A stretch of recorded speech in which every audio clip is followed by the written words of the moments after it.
नमस्कार मंडळी. तर काही व्हिडिओ दिवाळीच्या गडबडीमध्ये अपलोड करायचे राहून गेले. तर बऱ्याचशा ऑर्डर घेतल्या होत्या, त्या वेळेत सगळ्यांच्या पूर्ण केल्या आणि माझी पण घाई झालेली, कारण माझे घरातलाही फराळ बनवायचा होता. तर माझी ती पण एक गडबडच झाली होती. तर आज मी तुम्हाला शंकरपाळीची रेसिपी मी इथे दाखवत आहे. तर हा व्हिडिओ मी आज थोडा उशिराने अपलोड करते. तर ठीक आहे, गडबडीत कधी कधी होऊन जातं. तर त्या आहे बघा, छान मैदा चाळून घेतला. 4 वाटी मैदा झाला, अर्धा किलोच्या प्रमाणात. आणि त्यामध्ये चवीनुसार थोडंसं मीठ आणि वेलची पावडर मिक्स करून घेतली. त्यानंतर 1 वाटी पाणी आणि 1 वाटी पिठी साखर ही बघा. त्यानंतर त्याच्यामध्ये आपलं साजूक तूप अर्धी वाटी, अशा प्रमाणात मी सगळं मिक्स करून घेतलं. आणि त्यानंतर या पिठामध्ये मिक्स करून छान पीठ मळून घेतलं. थोडंसं घट्टसर पीठ मळून घेतलं.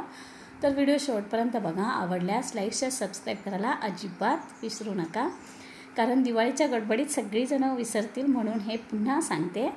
तर अशा प्रकारे हे बघा, छान पीठ मळून घेतलं आणि त्यानंतर अर्धा तास तसंच ठेवून दिलं, कारण मला थोडं दुसरंही काम होतं, त्यामुळे मला वेळ लागणार होता. आता हे बघा, कढईमध्ये तेल गरम करत ठेवलं आहे. आणि एक असतं की थोडंसं तेल मात्र अगदी मंद गॅसवर जरी गरम केला तरी चालतं, नाहीतर शंकरपाळी तेलात सोडल्यानंतर लगेच विरघळते किंवा करपते. पण असा प्रकार होऊ नये म्हणून थोडं गॅस मंद करून ठेवला होता. आता हे बघा, मी एक पाळी घेऊन छान लाटून घेतली.